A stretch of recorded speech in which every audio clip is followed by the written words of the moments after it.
Hey yo, what up, slackers? Welcome to Dragon Ball episode number 5. Today I'm actually not gonna do a vocabs or idiom session because I'm kind of out of time. Gotta get this episode in and get it uploaded. So, yeah, let's dive straight into the story. Episode 5. Bulma, Goku, and Oolong, so they're now in a boat, okay. In episode 4, basically, Oolong, that came into the story where Goku and Bulma in this village have spotted that there's this monster that has been kidnapping girls from the villagers, and this shape-shifting monster little later turned out to be a tiny little pig who went to shape-shifting school and who was frustrated with his love life, and he shifts into these like scary-looking figures, forcing villagers to give up their daughters to him. And their daughters has not been harmed, has been like basically living in this giant mansion that Oolong has, and they've been pretty happy. So he's a pretty harmless little kid, although a little perverted, although looks a little evil, but he is not evil. He's a nice kid. So Oolong, yeah. So now Oolong has gone along with Bulma and Goku because he has apologized to the villagers, and he basically has been tagging along, or maybe was forced to tag along. So now the scene starts when the three of them are driving a steamboat that's in the middle of a river.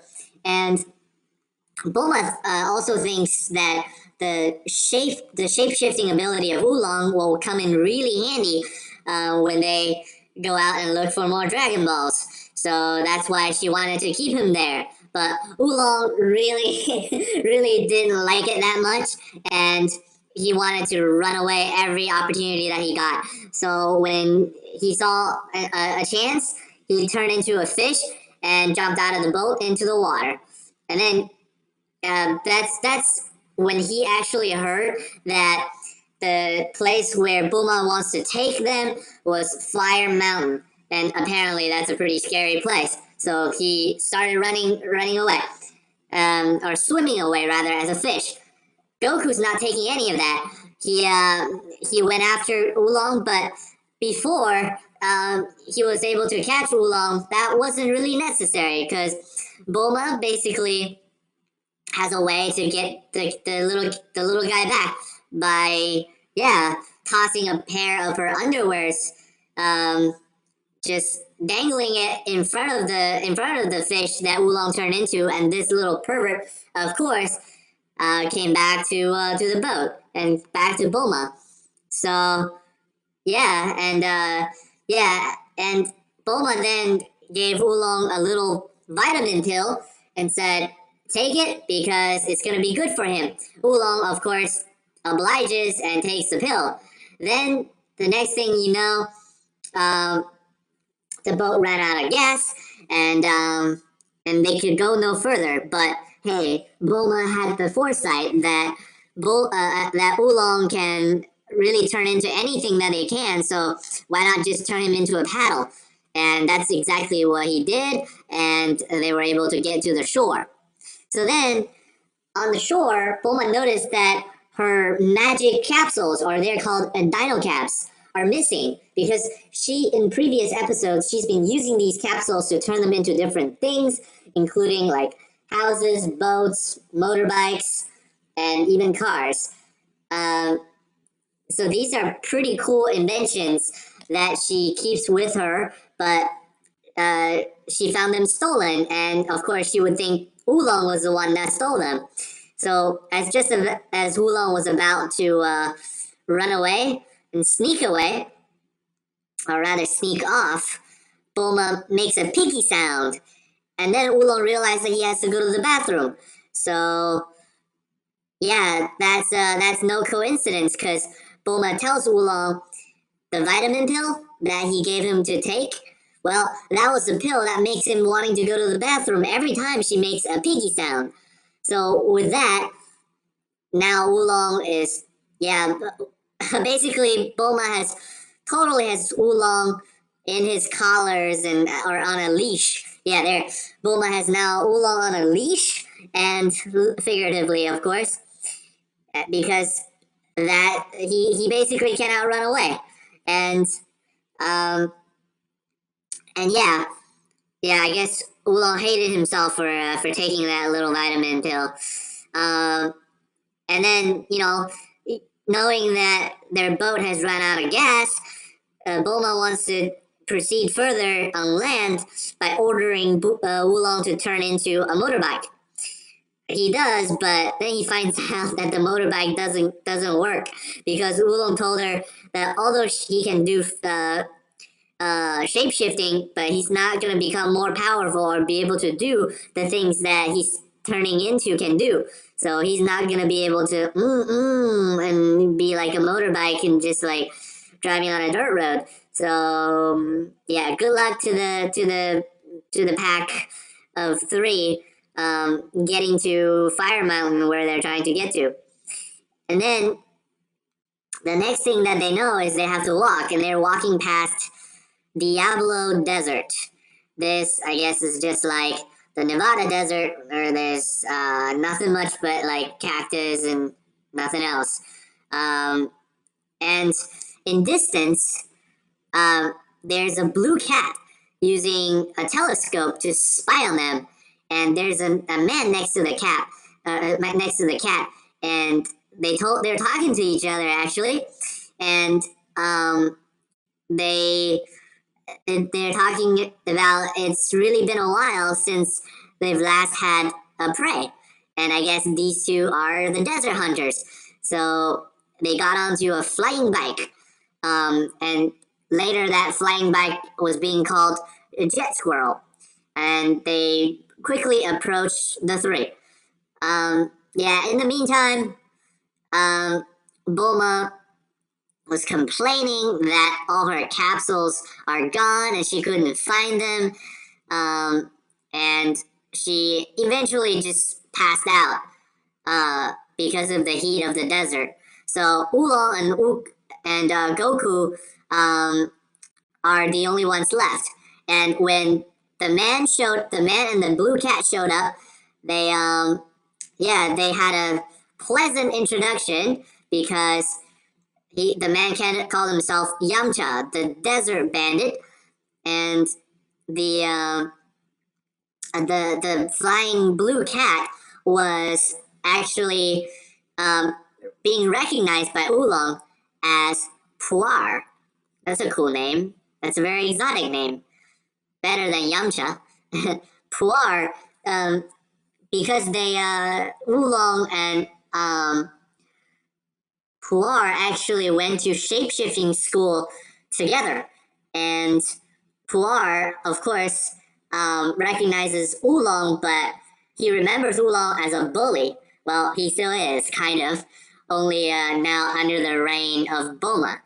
So Yamcha, he wanted to rob them, so that's what he meant by prey. So he's been, I guess, preying on tourists and travelers across the Diablo Desert.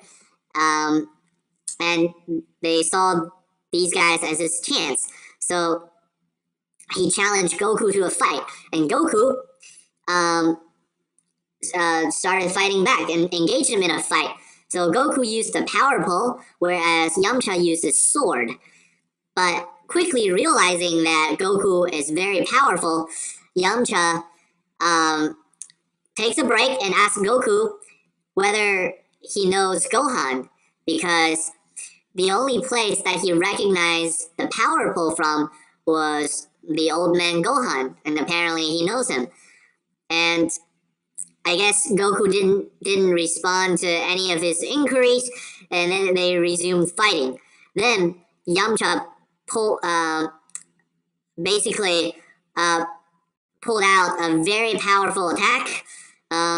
It's called the Wolfgang Fist, and that knocked Goku into rocks. So I guess it must be very powerful.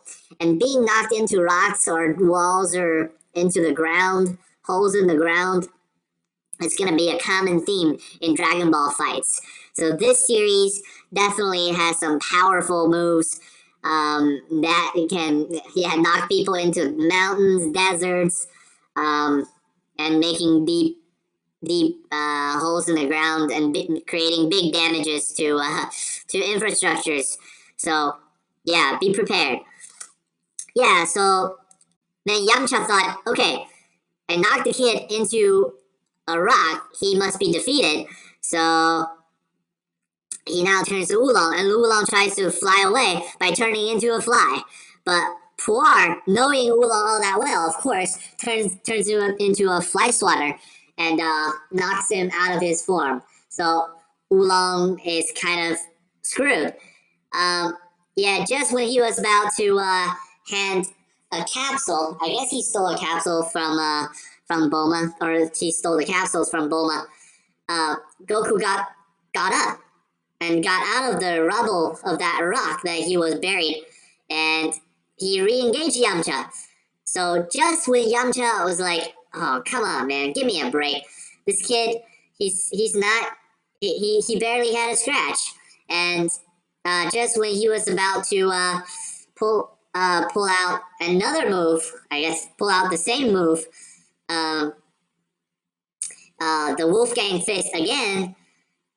He spots Bulma, because Bulma was just waking up from her heat stroke when she was like on the lying on the side of the I guess in a previously invisible spot, and Yamcha saw Bulma, and he immediately turns red and starts running away. So that's quite strange. And Bulma also saw Yamcha, but her reaction was that she immediately fell in love with him, because I guess Yamcha was a good-looking guy with long black hair and an athletic figure. So yeah, Bulma likes Yamcha, but Yamcha started running away, and as he was running, he tells Puar, and also tells the audience that he has a problem because he's afraid of girls. And when he saw Bulma, that's why he turned red. And yeah, I guess he's like, what's that guy's name? What's that Indian dude's name in The Big Bang Theory? Raj? Is that his name? Yeah. That he cannot speak to girls. So, yeah. He will come back to get Goku. So that's the end of the fifth episode of Dragon Ball. And here the thing that I wanted to say was, you see here, like in this story, Yamcha was so shy. I guess he was shy to talk to any girls. And little did he know that Bulma actually likes him, and she has a crush on him. So in real life, guys, like if you're afraid of, if you're too shy, if you're afraid of talking to girls or a girl that you like, you shouldn't do that, because she might just like you back. Well, that never happens. Okay, that was a joke. What I was just saying is a complete joke. Unless you're great looking, or you're a football player and you're popular, then that's back in high school. Then girls might like you if you like them too. In real life, after you turn 18, the way it goes is that you have to have something to offer to girls these days for them to like you.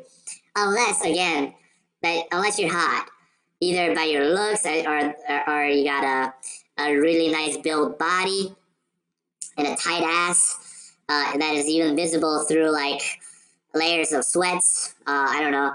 So yeah, that never happens. Okay, if you think that a girl will not like you, you don't have a chance with that girl, you're absolutely right. So don't ever doubt yourself that you suck. Okay, so never doubt yourself that you can have full confidence in that you suck ass, man. So be confident about that. Be confident about your own inequity, and be realistic about who you are, and don't ever fantasize that a girl will like you for who you are. Okay, they won't. That's just the world of grown-ups. So yeah, to all the people that don't see you as who you are, fuck them. But also don't assume that they will treat you nice, or that they will they will be inclined to do any favors for you because they will like you. They won't. Okay? Nobody likes each other these days. Everybody hates each other, and we live in a world of hate. Live in a divided country. Everybody hates each other. There's no such thing as love. So when you see, like, every time you see somebody says there's so much love, fuck you. Okay? There's no love left. Okay? This world is going into a fucking deep hell that is gonna burn. No, I'm just kidding. It's not, okay? There's always going to be a remedy to all the solutions that we have in this world, but realistically, do not have too much expectation going into the immediate future if you haven't put into the work for it. Of course, if you've reached some level of success, you can expect some certain things back in the way that you were treated and the respect that people have for you, but if you haven't done shit, then don't expect people to like you or people to respect you. You have to earn it. And that's just the reality of this world. So that's my kind of rant of today. And yeah, see you guys in episode 6 next time. Okay?